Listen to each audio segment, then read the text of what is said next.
लेकिन जो अपराधी है उसको तो बिहार छोड़ना होगा, उसको कोई रोक नहीं सकता है। अपराधियों के सफाया मैंने मार दीजिए उसको, ये कोई तरीका है? कोर्ट न फैसला करता है कि अगर किसी को ये भी सजा होती है कि उसको फांसी की सजा होगी। सबसे पहले एक सवाल है कि अगर एनकाउंटर ही न्याय है तो फिर अदालतें किसके लिए हैं, कानून किसके लिए बना है? और अगर पुलिस ही सड़क पर फैसला सुनाने लगे तो फिर संविधान की जरूरत क्या रह जाती है? नमस्कार, द हिंदी टॉप देख रहे हैं आप और मैं हूं आपके साथ जानिसार खान। दरअसल बिहार में भरत भूषण तिवारी के एनकाउंटर के बाद राजनीतिक और सामाजिक बहस तेज हो गई है। इस पूरे मामले में सबसे दिलचस्प बात यह है कि सरकार के भीतर से ही दो अलग अलग सोच सामने आती दिखाई दे रही है। एक तरफ वो सांसद, वो नेता, वो मंत्री जो उनके परिवार के पास जाकर के वो बता रहे हैं कि ये उनके साथ गलत हुआ है, तो दूसरी तरफ बिहार के मुख्यमंत्री हैं सम्राट चौधरी। उन्होंने इस एनकाउंटर को सही ठहराते हुए कहा कि जो व्यक्ति पुलिस को हथियार दिखाएगा, सिस्टम को चुनौती देगा, ऐसे अपराधियों के लिए बिहार में कोई जगह नहीं है। उनका साफ संदेश था कि अपराधियों को या तो सुधरना होगा या बिहार छोड़ना होगा। मानसिक आरोग्य का जो हॉस्पिटल उसमें भर्ती करने का काम किया जाए, लेकिन जो अपराधी है उसको तो बिहार छोड़ना होगा, उसको कोई रोक नहीं सकता है। अपराधी के लिए कोई जगह नहीं है। वहीं इस इनकाउंटर के बाद या कह ले कि सम्राट चौधरी के इस बयान के बाद पूर्व मुख्यमंत्री नीतीश कुमार का एक पुराना वीडियो वायरल होने लगा है। उस वीडियो में नीतीश कुमार साफ तौर पर कहते दिखाई देते हैं कि बिहार में एनकाउंटर की कोई जगह नहीं होनी चाहिए। उनका कहना था कि सजा देना अदालत का काम है, अगर किसी को फांसी की सजा भी मिलनी है तो वह अदालत तय करेगी, पुलिस नहीं। उन्होंने उस समय अपनी पुलिस को फटकार भी लगाई थी। अपराधियों के सफाया मैंने मार दीजिए उसको, ये कोई तरीका है? इसका मतलब जो जेल में जाएगा तो उसको मार दीजिए, ऐसा कोई नियम है? आप बताइए तो। अरे तो कोर्ट न फैसला करता है कि अगर किसी को ये भी सजा होती है कि उसको फांसी की सजा होगी, फांसी हो जाती है। लेकिन बाकी को कोई साल तक का होता है, कितने तक का होता है सजा। लेकिन उसको निकलेगा, बीमार हो गया, कोई कहीं जाएगा तो उसको ऐसे होगा? ये तो कभी नहीं होना चाहिए। इसके लिए सब संविधान क्या बना हुआ है, तो हर चीज तो बना हुआ है ना भाई। अब इन दोनों पूर्व मुख्यमंत्री और मौजूदा मुख्यमंत्री के बयान को सुनने के बाद सवाल उठता है कि सरकार अब तो लगभग वही है, गठबंधन भी लगभग वही है, व्यवस्था भी वही है, लेकिन सोच में इतना बड़ा अंतर कैसे आ गया? क्या बिहार की राजनीति और प्रशासन की दिशा बदल चुकी है या फिर सत्ता में रहते हुए कानून और न्याय की परिभाषा भी बदल जाती है? जहां तक भरत भूषण तिवारी का सवाल है, यह भी एक तथ्य है कि अगर किसी व्यक्ति ने पुलिस पर हथियार ताना, कानून को चुनौती दी तो वह गलत था।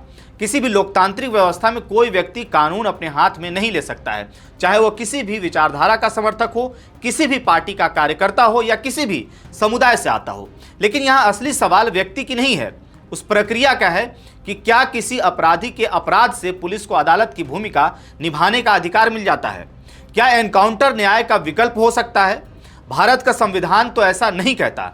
सुप्रीम कोर्ट भी ऐसे मामलों पर कई बार स्पष्ट कर चुका है कि कानून का शासन भावनाओं से नहीं, प्रक्रिया से चलता है। अदालतें इसलिए बनाई गई हैं ताकि दोष तय हो सके, सजा तय हो सके, न्याय निष्पक्ष तरीके से हो सके। सवाल ये भी उठे हैं, कई बार ऐसे मामलों पर सवाल उठते हैं कि अगर बेटे ने जुर्म किया है तो बाप को सजा क्यों मिले? अगर बाप ने जुर्म किया है तो बेटे को सजा क्यों मिले?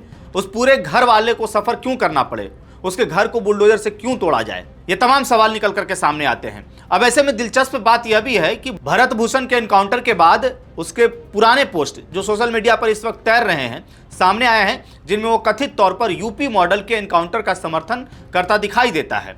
अब विडंबना देखिए कि जिस व्यवस्था का समर्थन किया जा रहा था, जिसका वो समर्थन कर रहा था, उसी व्यवस्था का शिकार खुद बन गया।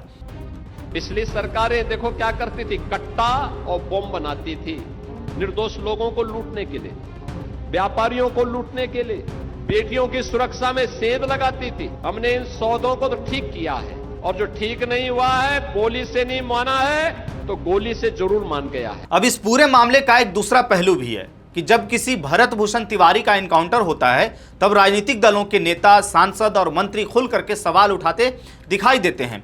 लेकिन जब किसी सलीम, किसी अब्दुल या किसी उर्दू नाम वाले व्यक्ति का एनकाउंटर होता है तब समाज का बड़ा हिस्सा खामोश क्यों हो जाता है?